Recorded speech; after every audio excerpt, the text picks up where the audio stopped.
రాజధాని అమరావతి ప్రాంతంలో భూ కేటాయింపులపై మంత్రివర్గ ఉపసంఘం నేడు సచివాలయంలో సమావేశం కానుంది.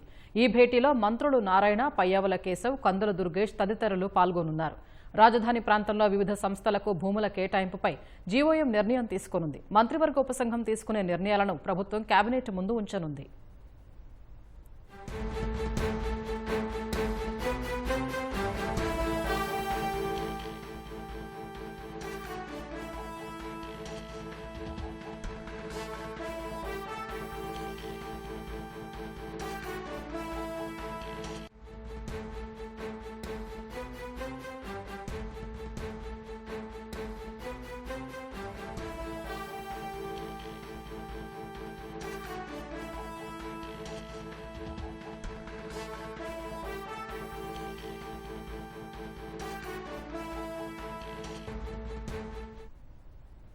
సచివాలయంలో జరిగే భేటీకి సంబంధించి మరింత సమాచారం మా ప్రతినిధి ధనుంజయ్ అందిస్తారు. ధనుంజయ్, మంత్రివర్గ ఉపసంఘం భేటీకి సంబంధించి వివరాలేంటి?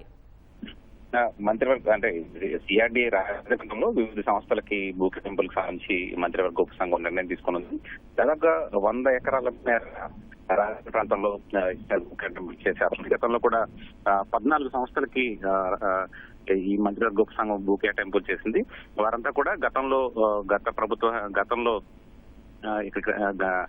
ఇక్కడ భూములు తీసుకునేందుకు దరఖాస్తు కూడా చేసినటువంటి పరిస్థితి. అయితే ఈ నేపథ్యంలో వారందరికీ కూడా గతంలోనే మంత్రివర్గ ఉపసంఘం భూమి కేటాయింపులు చేసింది రాజధాని ప్రాంతంలో వాళ్ళు ప్రాజెక్టులు చేపట్టేందుకు.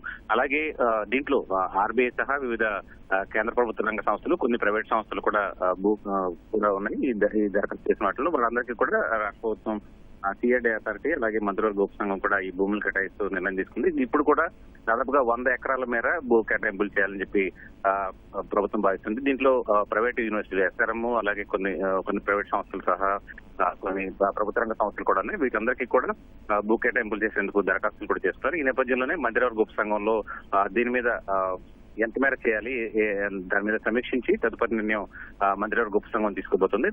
దీన్ని ఈ కేటాయింపుల్ని ఎల్లుండి జరిగే కేబినెట్ సమావేశంలో కూడా కేబినెట్ సమావేశం ముందు ఉంచుతారు. అయితే ఆ తదుపరి కేబినెట్ సమావేశంలో నిర్ణయం తర్వాతే వారికి భూ కేటాయింపులు చేసే అవకాశం ఉంటుంది. ధన్యవాదాలు ధనంజయ్.